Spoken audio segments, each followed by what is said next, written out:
ৰাতিপুৱাই ওলাইছোঁ গোটেইগাল ক'লৈ জানেনে পিকনিক স্পট এটা চাবলৈ। পিকনিক বুলি ক'লে মানুহে ডাইৰেক্ট যায় ন, কিন্তু মোৰ মানুহজন তেনেকুৱা নহয় দেই। প্ৰথমতে পিকনিক স্পটটো চাব, তাৰপিছতহে তালৈ যোৱা সিদ্ধান্ত কৰিব। আপুনি জীৱনত যি বিচাৰিব ভগৱানে সেইটোৱে নিদিয়ে। এনেকুৱা এটা বস্তু দিব অপজিট এটা, সেইটোৰ লগত তই ফাইট কৰ, সেইটো তোৰ ফালে ঢাল কৰ, গম পাইছে। মই আকৌ মানে মানুহবোৰ দেৰিলৈকে শুই থাকিলে বৰ বেয়া পাওঁ।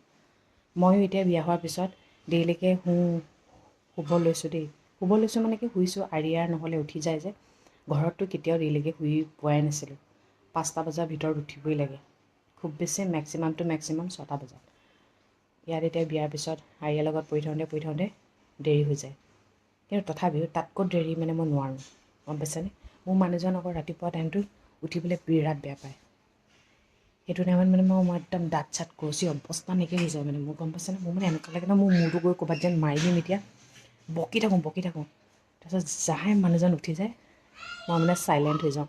বেয়াও লাগে, এই শুই থকা টাইমটোত মানে শান্তি নিদিওঁ মানে। উঠ মানে প্ৰতিটো মানুহৰে জীৱনবোৰ বেলেগ বেলেগ। আপুনি যেনেকৈ থাকে মই তেনেকৈ নাথাকিবও পাৰোঁ, গম পাইছেনে। বিয়াৰ আগৰ জীৱনটো বেলেগ, বিয়াৰ পিছৰ জীৱনটো বেলেগ। বিয়াৰ আগৰলৈকে প্ৰতিটো ডিচিশ্যন আপুনি আপোনাৰ মতে ল'ব পাৰে, কিন্তু বিয়াৰ পিছত আপুনি ঠিক তেনেকেই ল'ব নোৱাৰে, গম পাইছেনে। বিয়াৰ আগতেও মই মোৰ নিজৰ ডিচিশ্যন ল'ব পৰা নাছিলোঁ, ঘৰৰ প্ৰতিটো মানুহক সুধি লৈহে ল'ব পাৰিছিলোঁ। তেনেহ'লে বিয়াৰ পিছত কেনেকৈ মই মোৰ ডিচিশ্যন ল'ব পাৰিম কওকচোন। তাতে কি হ'ল, আজি আমি মানে পিকনিক স্পট এটা চাবলৈ গৈছোঁ। মোৰ মানুহজন এনেকুৱা হয়, যিহেতু পিকনিক যাম, আমাৰ ছোৱালীজনীও যাব। আমাৰ ছোৱালীজনী মষ্ট ইম্পৰ্টেণ্ট, তাই পানী দেখিলে ক'ব নোৱাৰে। আৰু পিকনিক বুলি ক'লে পানী থকা ঠাই হ'বই লাগিব। পানী থকা ঠাই হ'লেই নহ'ব নহয়। এতিয়া পানীখিনি গভীৰ নে বাম নে দ নে আমি চাব লাগিব ন। আগতে পিকনিক বুলি ক'লে মানুহে ডাইৰেক্ট গুচি যায়, কিন্তু মই মোৰ মানুহজনক প্ৰথম পাইছোঁ এনেকুৱা মানে পিকনিক স্পট গৈ প্ৰথমতে চাই আহিম। কিয় জাননে, আমাৰ ছোৱালীৰ কাৰণে মানে ভাল হ'বনে, গাড়ী যাবনে। কাৰণ কেলৈ মানুহখিনি গৈ পিনে কষ্ট পাব নালাগিব ন। ইমানখিনি যে ভাবিব পাৰে তেওঁক মই সঁচাকৈ চেলুট দিছোঁ। ইমানখিনি ভাবিব পৰা শক্তি চাগে বেলেগৰো নাই। বেলেগে ডাইৰেক্ট পিকনিক বুলি ক'লে যাবহে, কিন্তু মোৰ মানুহজন তেনেকুৱা নহয়। আমি যাতে কষ্ট নাপাওঁ, মোৰ মানুহজনে কষ্ট পোৱাটো মই নিবিচাৰোঁ, কিন্তু মই আৰু মোৰ মানুহজনে কষ্ট পোৱাটো কোনো ডাঙৰ কথা নহয়, কিন্তু বাকী মানুহবোৰে কষ্ট যাতে পাব নালাগে, বিশেষকৈ আমাৰ ছোৱালীজনীয়ে, গম পাইছেনে। সেইটো কাৰণে পিকনিক স্পট এটা চাবলৈ গ'লোঁ।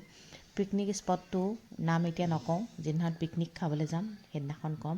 বিৰাটেই ধুনীয়া ঠাই, আৰু তাতে আমাৰ ছোৱালীয়ে মানে মুকলি হাকলি পালেতো পগলাৰ নিচিনা হৈ যায়। ইমানেই ধূলি মানে নহয়, এনেকুৱা লাগিছে নহয় ধূলিত যেন খেলিবলৈহে আহিলোঁ। তাতে মানে চেণ্ডেল পিন্ধি গৈছোঁ যে ভৰি মানে একদম গেলি গৈছে।